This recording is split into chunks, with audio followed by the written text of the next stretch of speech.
Caros telespectadores da Record News, muito boa noite.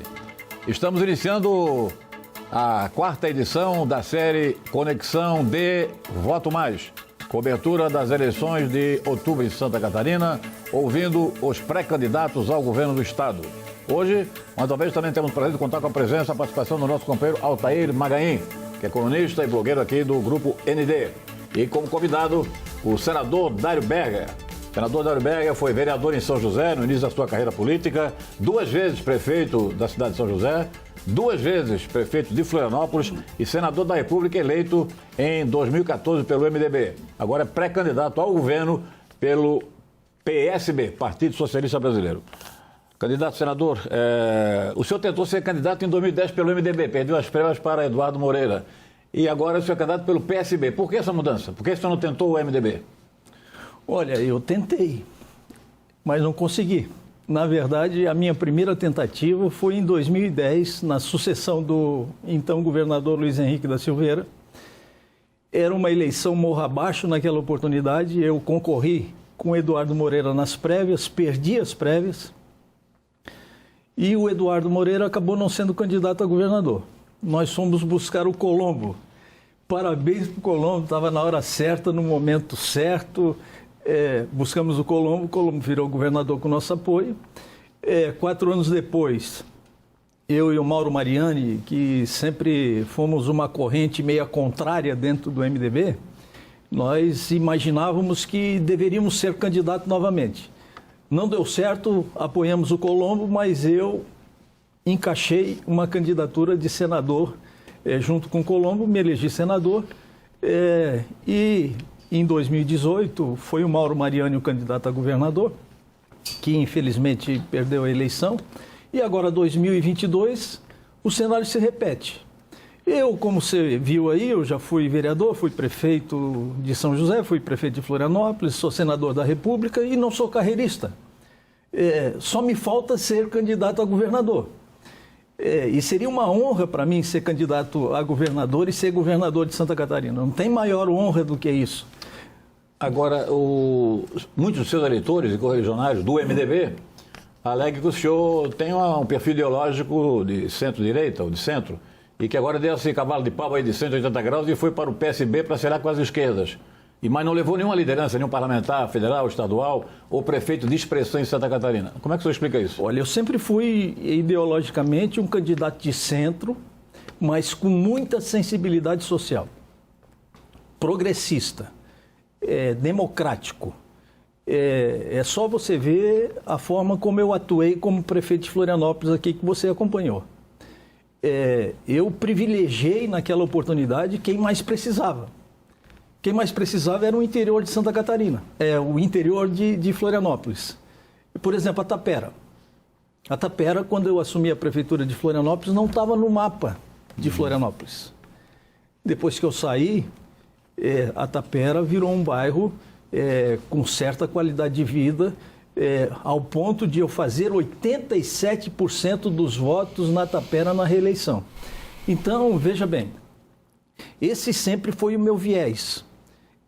Eu tentei ser candidato junto ao MDB. O MDB me colocou uma série de dificuldades. O meu sonho sempre foi ser candidato a governador. Continuo com essa expectativa. Uma janela apareceu para mim, uma porta se abriu, o PSB me convidou.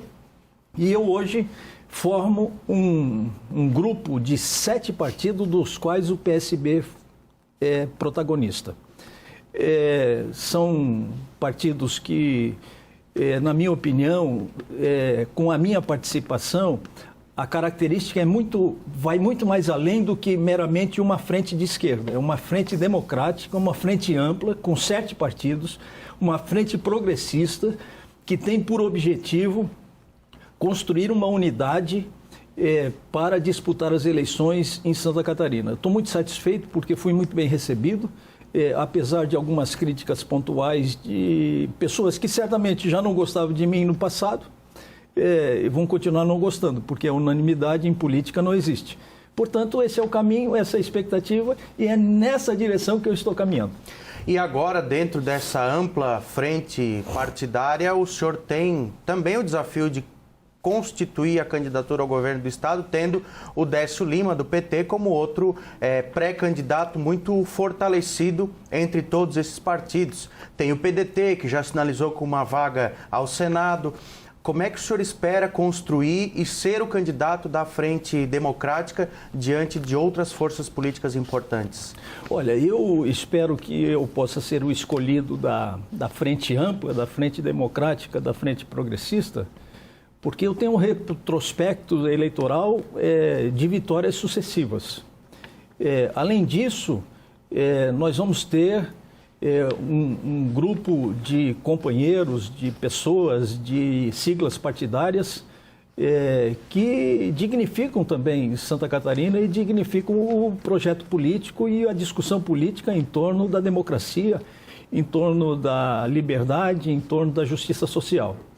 O que está em jogo nessa eleição, na minha opinião, é muito mais do que uma disputa insensata entre direita e esquerda. O que está em jogo, nesse momento, é que o Brasil passa por uma série de dificuldades. Não há dúvida de que a gente pode afirmar que o país empobreceu. A situação é complexa. Nós precisamos agir rápido, porque nós estamos hoje pagando R$ 8,00 pelo preço do litro da gasolina. Nós estamos pagando R$ 150,00 por um botijão de gás, o que equivale a praticamente 15% de um salário mínimo. Nós estamos com uma inflação de 2 dígitos, o que corrói o orçamento doméstico e corrói também o padrão de vida, principalmente daqueles que ganham menos. Nós estamos com uma taxa de juro também desenfreada, que já ultrapassa os 2 dígitos, e isso é muito ruim porque sem dinheiro, sem crédito, não há investimento, sem investimento não há produção, sem produção não há consumo, sem consumo não tem imposto e efetivamente a roda da economia não... Eu só queria concluir dizendo o seguinte, além disso nós temos 11 milhões de trabalhadores desempregados e temos 116 milhões de brasileiros que estão hoje com dificuldade alimentar. Significa dizer que 116 milhões de brasileiros hoje não estão tomando café da manhã, não estão jantando e não estão almoçando corretamente. Então, é uma demonstração que o povo do Brasil, os brasileiros, querem mudança. Querem mudança por quê? Porque o país piorou. E o país piorou e, evidentemente, que é dentro desse contexto que eu quero me apresentar para ser o candidato a governador de Santa Catarina, sobretudo para fazer uma grande transformação, transformar esse estado num estado ainda mais empreendedor, sobretudo transformar esse estado num estado de oportunidades, garantir os índices de excelência que nós já conquistamos através de uma administração moderna, de resultados, com um plano de metas mínimo para que o estado de Santa Catarina possa crescer e que nós todos possamos crescer junto com o estado de Santa Catarina. Senador, mas esse seu discurso não tem base na realidade, pelos fatos que são divulgados pela imprensa, seja a imprensa antiga, seja redes sociais. O atual presidente da República leva multidões e multidões em todos os lugares que ele vai do Brasil. E o seu candidato, o ex-presidente Lula, não consegue reunir nem bicicletada, nem reuniões com grandes artistas nacionais. Então a realidade é outra. Olha, Moacir, depende de como a gente vê as coisas. Se você analisar as pesquisas, o presidente Lula está com 43%, 44%, 45%. Acredito? Você não acredita? Não, eu não São acredito. Os órgãos de comunicação Não que acredito. apresentam. Não acredito. Quem divulga é a Rede Globo, quem divulga é a Rede Record, quem divulga... se você não acredita... Mas então o senhor não acredita também nos filmes, nos vídeos que mostram aí multidões e multidões no Brasil inteiro? Não acredita? Não, eu acredito nos números e na situação real que nós estamos vivendo no momento. A impressão que eu tenho é de que falta pouco para o presidente Lula não ganhar a eleição no primeiro turno. A discussão hoje gira em torno disso. Inclusive hoje, a mídia nacional coloca a questão do voto útil para resolver o problema da eleição em primeiro turno. O que significa isso? Significa que o presidente Lula está com 44%, se ele fizer mais 1%, ele ganha no primeiro turno. Mas tem um outro lado que diz que Bolsonaro pode ganhar no primeiro turno também. Não tem. Sim. Não tem. Não vi nenhuma. Até na esquerda. Não vi nenhuma. Pesquisa não, análise da esquerda. Não vi nenhuma. O presidente Bolsonaro pode ganhar, eleição é eleição. Mas não é o cenário que se apresenta e se demonstra nesse momento. Esse momento, o presidente Lula está com a mão na taça. Está faltando 1%, 2%. Eu sei que 45% é um número mágico para se ganhar a eleição no primeiro turno. Porque quando eu fui candidato na reeleição em Florianópolis, eu estava com 43%, 44% e precisava de 1% para chegar no segundo turno e ganhar no primeiro turno. E aí foi uma saraivada na linguagem popular de crítica e de ofensas e de denúncias contra mim. Ao invés de eu chegar aos 45%, eu voltei para 40% e aí disputei o segundo turno e ganhei a eleição. Objetivamente, se o senhor não conseguir ser o candidato da frente de esquerda de Santa Catarina, porque há resistência, sabe disso, né? O próprio PT diz que não abre mão da candidatura do ex-deputado Décio Lima. O senhor é candidato, de qualquer maneira, pelo PSB, é isso ou não? Olha, nós estamos construindo, nós estamos conversando. O importante é nós escolhermos e optarmos pelo candidato que tem maiores possibilidades de ir para o segundo turno e ganhar a eleição. Eu me apresento nesse sentido e nessa direção e com esse objetivo. Não tenho dúvida de que o meu retrospecto na minha vida pública, com 6 eleições e 6 vitórias sucessivas, das quais, inclusive, Moacir, você uma pessoa que me entrevistou no passado e não acreditava que eu fosse ganhar a eleição aqui em Florianópolis. Eu vim de São José, ganhei a eleição em Florianópolis. E foi um fenômeno mesmo. E fui reeleito em Florianópolis. E a cidade passou por uma grande transformação. O que eu quero levar para Santa Catarina é um pouco do que eu já fiz em São José e Florianópolis. Quais são os grandes problemas que Santa Catarina enfrenta hoje? Por exemplo, o primeiro problema é a questão da saúde. Sempre foi e sempre continuará sendo, porque saúde é um bem de expectativa infinita. As pessoas querem viver mais e viver melhor. E o poder público não pode medir esforços nem recursos para atender as pessoas em tempo real. Eu já fiz isso em Florianópolis. Tudo que tem em Florianópolis com relação à saúde foi eu que fiz. Fiz a Policlínica do Centro, fiz a Policlínica do Norte, fiz a Policlínica do Sul, fiz a Policlínica do Continente. Fiz a UPA do Norte, fiz a UPA do Sul, fiz a UPA do Continente, que deixei pronta. E que depois eles efetivamente inauguraram.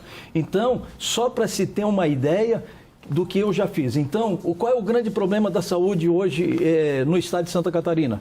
É a ambulancioterapia, que há quanto tempo, Altair, você vê falar disso? 20 anos. E por que se não resolve isso? Por que não se resolve isso? Isso é um absurdo, isso é uma afronta, isso é um assinte ao povo catarinense que precisa vir de Chapecó, de Joaçaba, de Concórdia, de São Miguel do Oeste para fazer um simples exame em Florianópolis, quando na verdade a gente poderia simplesmente equipar o Hospital Regional de Chapecó, ou o Hospital de Joaçaba, ou o Hospital de Concórdia, e o cidadão fazer o exame lá mesmo e contratar médicos e enfermeiros e profissionais da saúde para que as pessoas possam ser atendidas próximo da sua casa. Eu fiz em Florianópolis, fiz em São José, e se merecer essa oportunidade, vou fazer em Santa Catarina também. Vou acabar com a ambulancioterapia, e aí vocês me conhecem. Quando eu digo que eu faço, eu faço. Eu já fiz, eu já provei e certamente esse vai ser uma das prioridades que eu tenho para apresentar ao povo catarinense. E como o senhor disse, a questão da saúde é recorrente, passa ano, entra ano, sai ano. Nós temos aí mais de 100 mil consultas eletivas represadas, né? Pessoas que precisavam de uma cirurgia e não fizeram em decorrer da pandemia e tudo o que aconteceu. Falta recurso, falta vontade política, falta mais aporte de recurso financeiro federal. Por que esse problema e como resolver? Falta sensibilidade social. O governante que não tem sensibilidade social não tem nada. Sensibilidade social significa o governante se colocar na pessoa que precisa, no lugar da pessoa que precisa de uma cirurgia eletiva. Quando fui prefeito de Florianópolis, fiz os mutirão de cataratas, o mutirão de cirurgias eletivas, contratei inclusive a antiga maternidade de Carlos Correia, o meu secretário de saúde era o Dr. Cândido, nós fizemos uma revolução em saúde, zeramos a fila de cirurgias eletivas. Isso é um negócio que é fácil de fazer, se faz com pouco dinheiro, se faz com mutirão. Eu sei como fazer, já fiz e vou fazer. E acho que o que precisa é determinação política, porque dinheiro é o que mais tem em Santa Catarina hoje. Enquanto o hospital infantil, a ala de queimados está fechado há mais de um ano, enquanto as UTIs pediátricas e as UTIs das nossas crianças estão faltando para atender as nossas crianças, principalmente agora que o frio chegou, o governo do estado está distribuindo recursos para todos os municípios através de PIX. Isso é um absurdo. Isso não é estabelecer prioridade. Um governante, eles têm que estabelecer as prioridades, ele tem que fazer aquilo que é preciso fazer e, sobretudo, o governante, ele tem que cuidar primeiro das pessoas, primeiro cuidar das crianças, segundo cuidar das pessoas para que elas possam trabalhar, que elas possam produzir e cuidar também dos nossos idosos. Esse é o grande desafio que nós temos pela frente. O senhor está assumindo aí a candidatura de oposição já, mesmo sem ainda ser homologado na convenção. Me diga o seguinte, onde é que o governador Moisés mais acertou na sua avaliação? Olha, eu acho que o governador Moisés acertou pouco, para te falar a verdade. E eu acho que nós erramos também, nós, eleitores, erramos quando escolhemos o governador Moisés. O senhor votou no Meirelles, então? Porque o governador Moisés, ele prega a antipolítica. Pregava, né? Pregava porque não deu certo. Eu me lembro quando ele começou a formar o governo dele, o cidadão não podia ter nenhuma passagem pela política, porque a política era destruidora. Não tinha ninguém sério na política, ninguém prestava na política. E o governador Moisés veio com essa tese, encheu o governo de gente incompetente que não souberam o que fazer no início. O governo, realmente nós perdemos uma grande oportunidade, na minha opinião.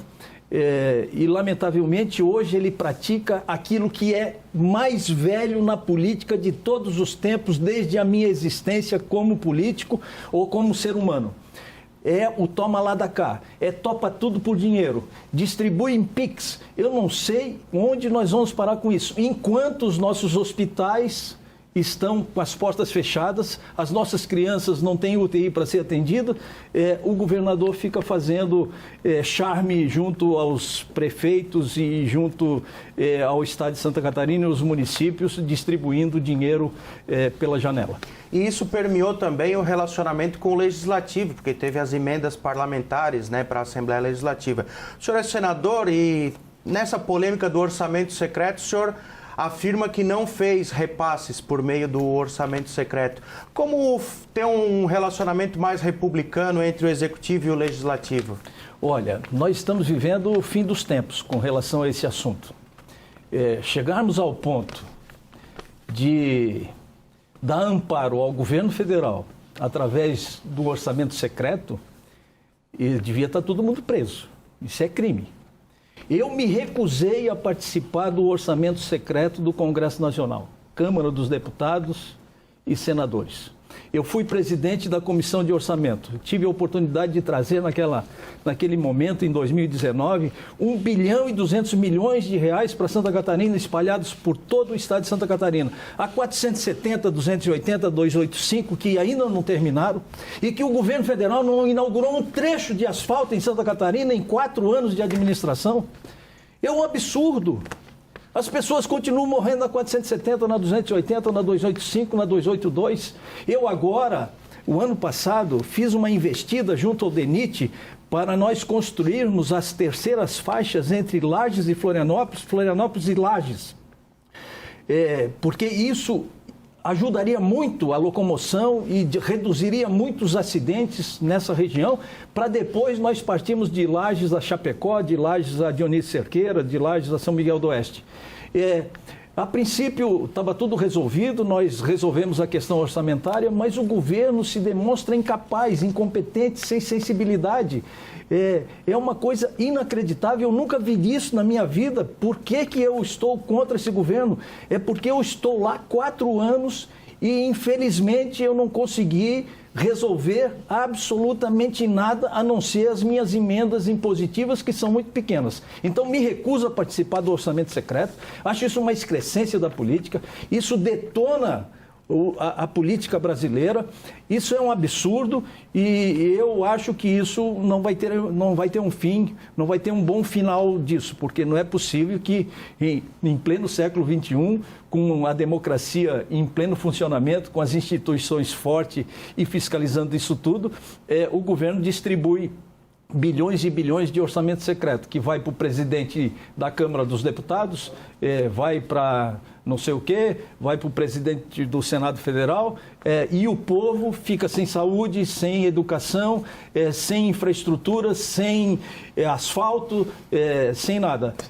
Esse é um absurdo que precisa ser corrigido. Vamos a um rápido intervalo comercial. Esta entrevista estará disponível a todos na internet, através do portal ND+, que é o líder de audiência na comunicação digital de Santa Catarina, também nas redes digitais, YouTube, Facebook, Instagram, etc.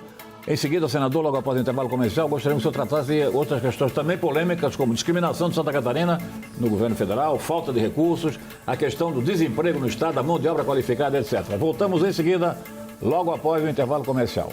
Até já.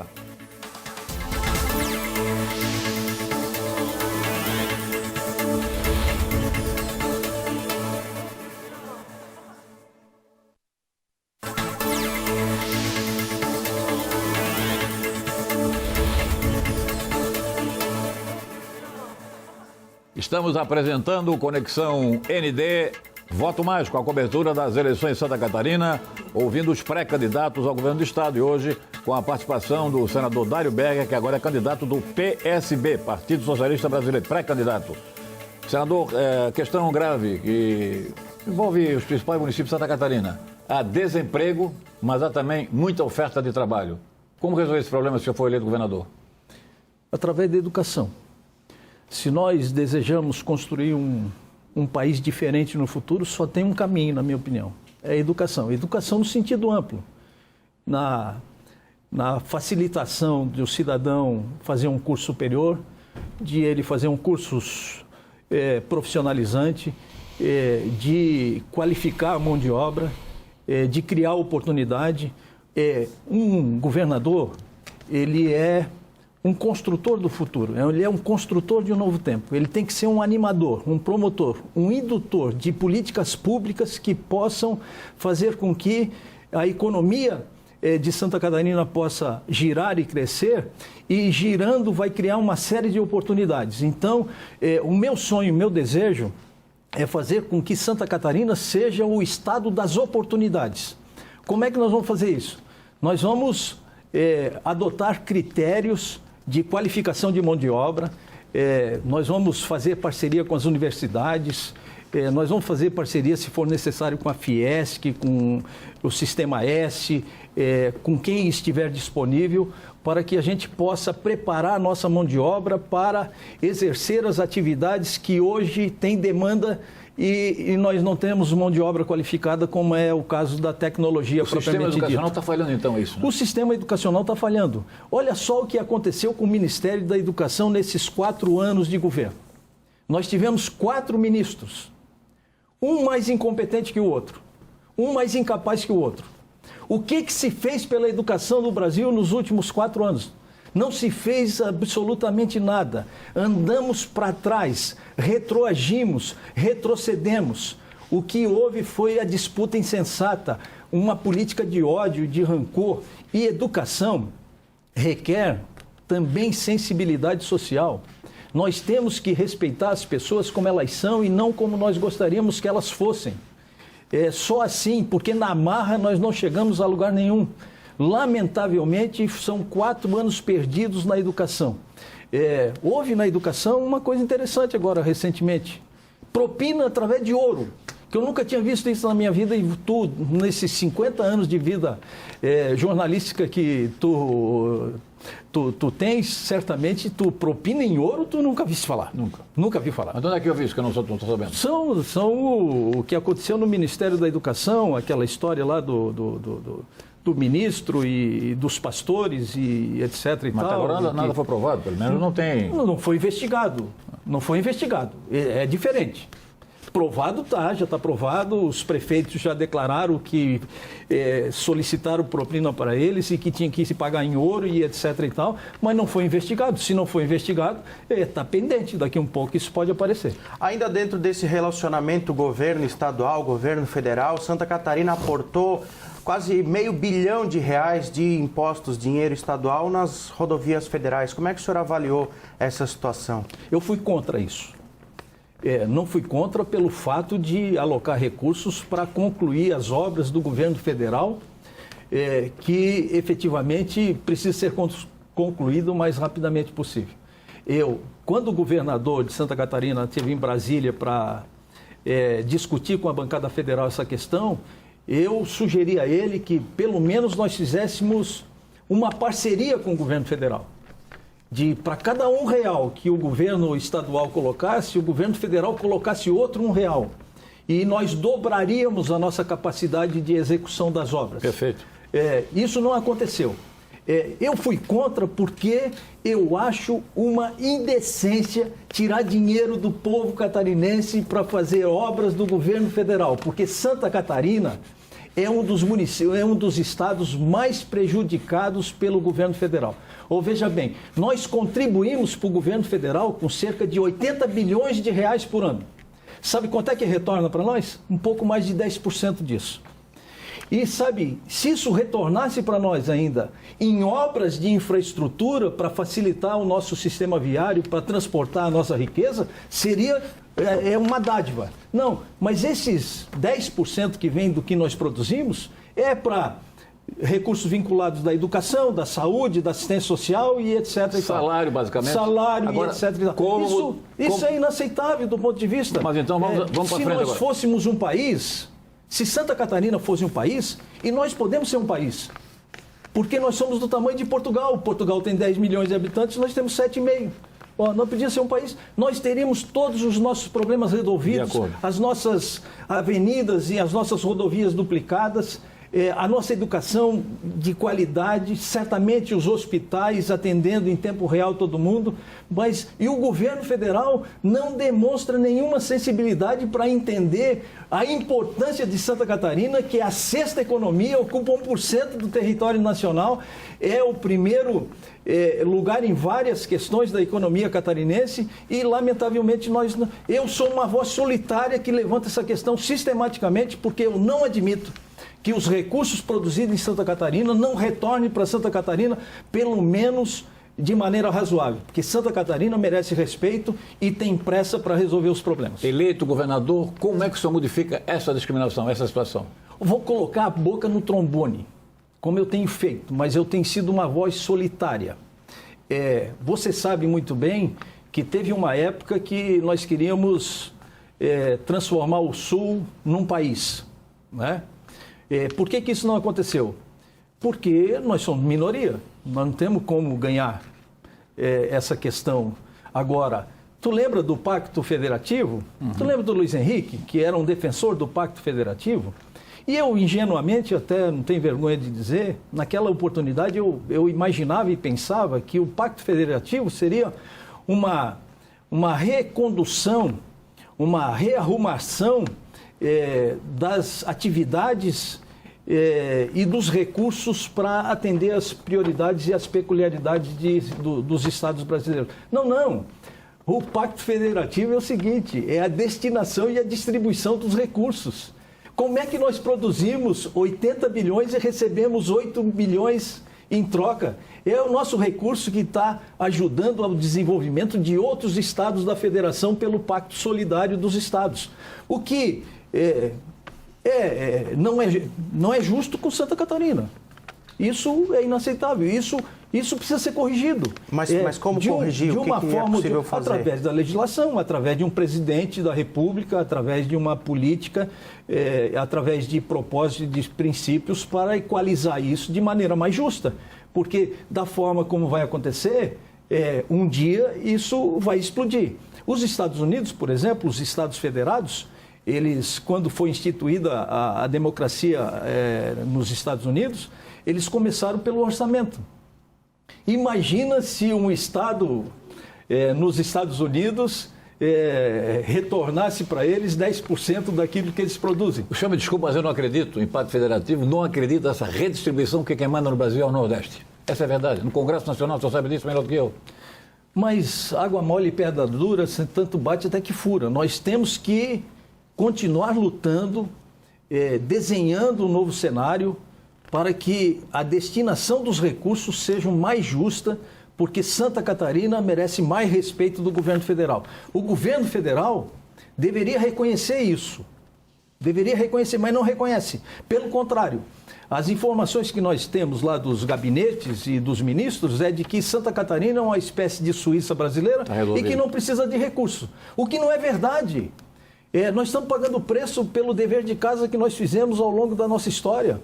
Nós não somos um país, um estado desenvolvido pelo simples fato de ser desenvolvido. É porque teve suor e lágrimas de muitos catarinenses que ajudaram a construir esse estado de qualidade que nós estamos vivendo hoje. O maior problema do estado ainda é rodovia? O senhor concorda? Rodovia. O maior problema da população é saúde. Sim.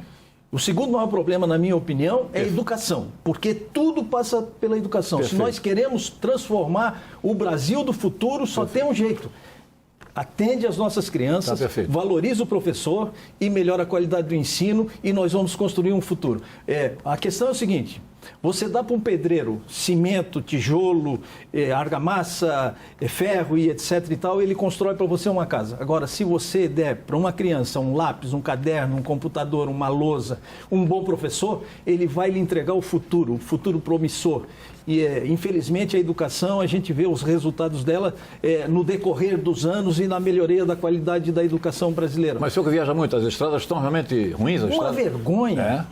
Tem que ter um plano emergencial de infraestrutura em Santa Catarina, primeiro, para recuperar as rodovias e as SCs que estão esburacadas aos pedaços. Vou te dar, eu não sei qual é o número dela, mas a SC de Concórdia a Chapecó é uma vergonha. SC 281, senador. 281. Então, é uma vergonha, não tem acostamento, uma vergonha. Numa região altamente importante economicamente para o Brasil e para Santa Catarina. Então, é uma questão de prioridade. Precisa ter experiência. Santa Catarina precisa de um governador que tenha experiência, que já tenha sido testado, que já tenha sido aprovado para enfrentar esses problemas que são os mesmos de sempre, de toda a sua existência, de toda a sua história. Não tem mágica. É arregaçar as mangas e trabalhar e estabelecer o foco, a meta e o objetivo, para depois fazer política e fazer gracinha distribuindo piques, para fazer ligações de outras regiões que são prioritárias, sem dúvida nenhuma, mas primeiro tem que resolver aquilo que está na nossa frente.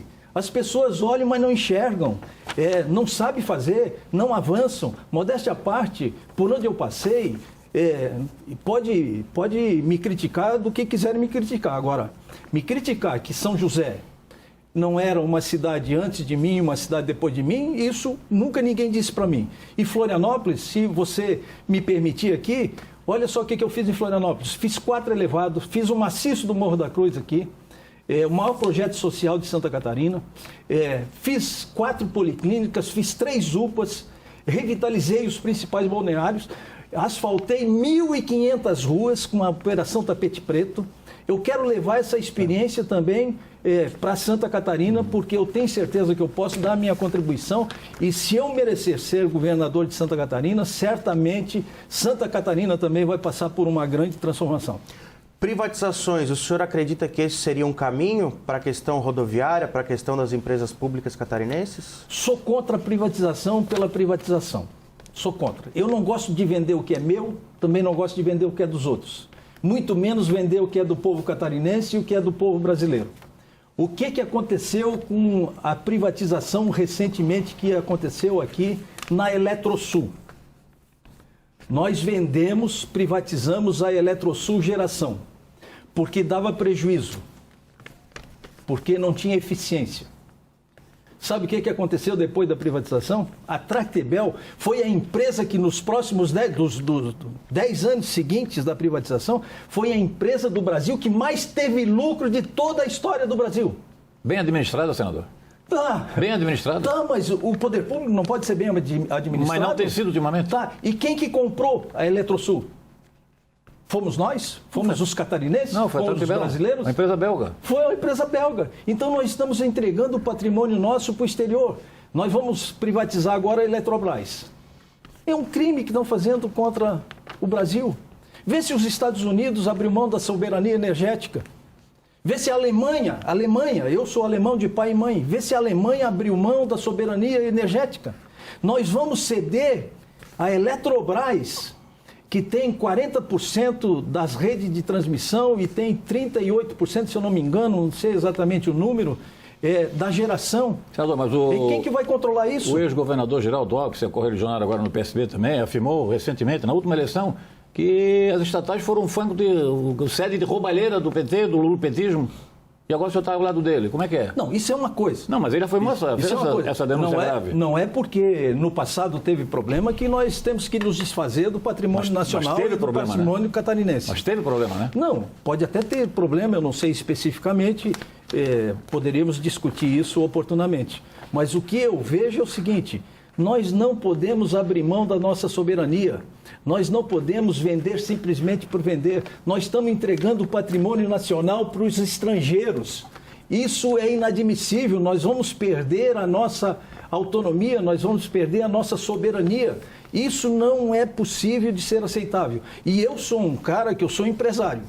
E como empresário, praticamente todo empresário é privatista. Todo empresário pensa assim que o setor público é ineficiente, é incapaz, o setor privado faz mais, faz melhor e tal. Só que o lucro da Tractebel está indo para onde? Para os acionistas. Para os acionistas, são da onde? Bom, tem brasileiro também que é acionista não tem brasileiro. da Engie, agora é Engie. Agora é Engie, não tem brasileiro, pelo que eu sei. Não tem brasileiro, o dinheiro vai todo para fora. Então você vende um patrimônio aqui, o cara ganha dinheiro dos brasileiros, é aquele lema do americano: eu te dou o ouro, mas te tiro o couro. Tira o couro do brasileiro e leva o dinheiro para fora, e o Brasil cada vez mais pobre, com 116 milhões de brasileiros que não estão se alimentando direito. Senador... O que nós temos que produzir é o seguinte: fazer com que as estatais brasileiras e catarinenses sejam produtivas, que dê lucro, porque o lucro é importante para reinvestir na nossa infraestrutura e na nossa economia, para que as pessoas possam viver mais, senador, e viver melhor. Infelizmente, já passou o nosso tempo, os dois blocos. Então, temos 1 minutinho, 50 segundos, para o senhor dar alguma informação complementar, algum fato que o senhor queira relatar, alguma informação de interesse público para encerrar o nosso programa. Sua despedida. Ô Moacir, Altair, muito obrigado pela oportunidade. Me desculpa pelos excessos que efetivamente eu acabei cometendo.